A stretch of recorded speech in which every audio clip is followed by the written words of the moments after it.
Hi there, folks. Welcome to another hour of the Don Kroah Show, as we say, daily conversation on matters. Coming to you live from Radio Row at the Hold Their Feet to the Fire broadcast. Some 50 broadcasters or more from all across the country gathered at the Phoenix Park Hotel here in Washington, D.C.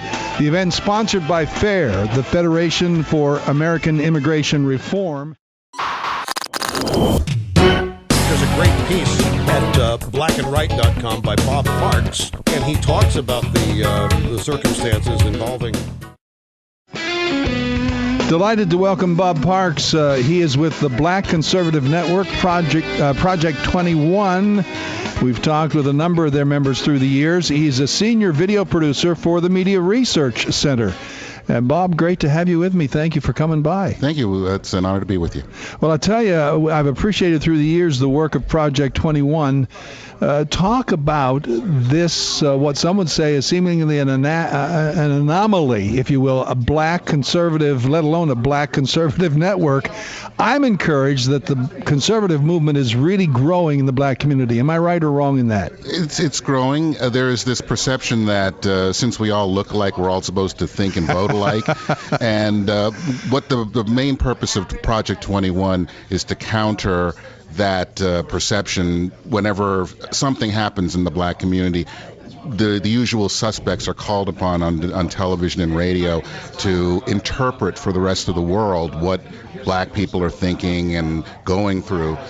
But there are always two sides to every story. And the purpose of Project 21 is to offer that other perspective.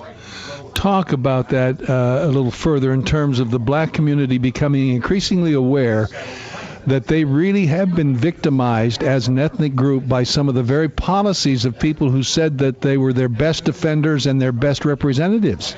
Every 2 years, you hear the same politicians come into the community and say, we're going to fix this, we're going to fix education, we'll lower crime.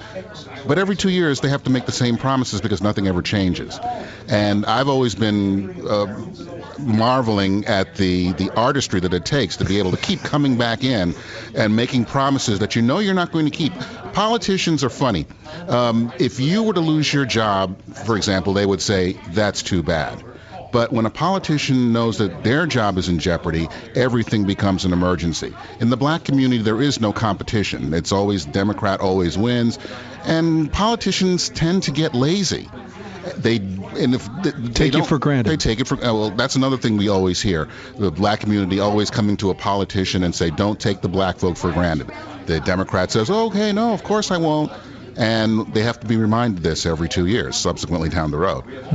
Nothing changes, and until the black community decides to give the other side a chance, just for 2 years. If you don't like it, you can always go back. And, for example, we're talking about illegal immigration. In Los Angeles, South LA, for example, where I worked for a little bit doing some freelance work, there's a real concern that the black community is becoming the brown community. The Latinos are moving in out of a lack of a better choice of words. They're breeding out the black community, and there's lots of tension in the black community because of it. They're losing jobs to people who are willing to take the jobs for less money, and it's really impacting the black community to the point where I'm really surprised that there hasn't been an explosion yet. Well, you know, I'm glad you went to that point, because that's what I wanted to ask you.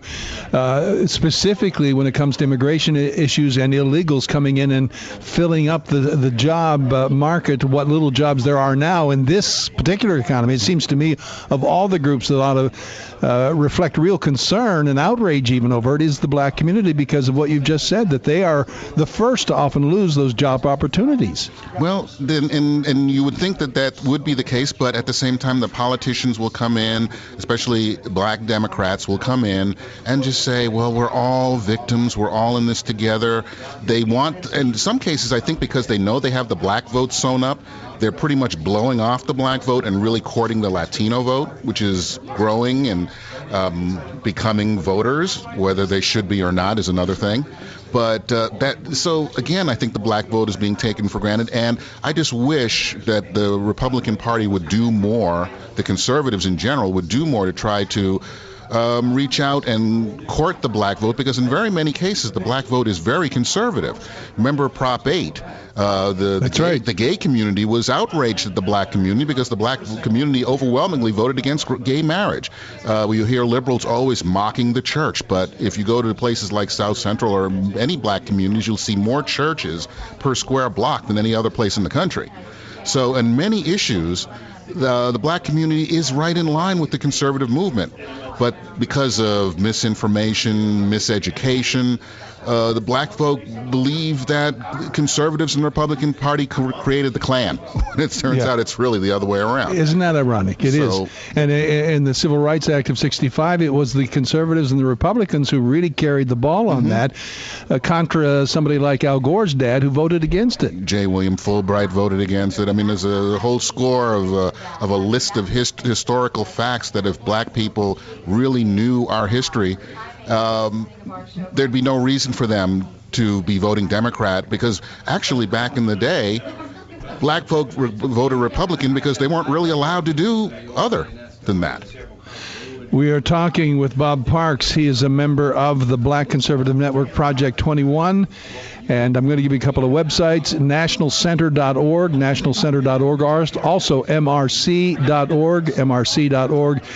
He is the senior video producer for a great organization, the Media Research Center. They're located in Old Town Alexandria, do great work, have done so for years. And as a former resident of Southern Cal, as you alluded a moment ago, Bob, have you always been a conservative? And if so, how did that happen? No, actually, I grew up as a Boston Democrat. And it wasn't until I joined the Navy and traveled overseas, and I was stationed on the USS Midway out of Yokosuka, Japan. We would frequently go to places like the Philippines, Thailand, and having an opportunity to go to places like the Philippines and seeing real poverty. Not the poverty we see here in America, where poor people have a couple of color TVs and some cell phones and actual private bathrooms, little luxuries like that. But it's like going into a Sally Struthers commercial for more than 30 seconds. You get the smells, you get all of that, and you actually get to see, of all the places that you could have born, as far as racist as we've been told this country is and how unfair, of all the places that you could have been born, America was the best place. And it was that, and a friend of mine at a network that I worked for who turned me on to this racist guy on the radio by the name of Rush Limbaugh, who I found kind of made sense. And then actually becoming a Republican in the mid-'90s when I ran out of excuses for Bill Clinton. Because that was kind of hard, making excuses for that man. Yeah, that took some labor. Well, it took a lot of intellectual dishonesty. There you go. I hope we can talk again soon. It's a delight to have you here, and we'll stay in touch. We're neighbors. We're just up the road a little bit from you in Roslyn area of Arlington, our studios, so perhaps we can have you come in and do an hour together with me sometime. I would be honored. Thank you, sir. Bob Parks, nice to meet you. Nice meeting you. Again, Bob is with the Black Conservative Network Project 21, senior video producer for the Media Research Center.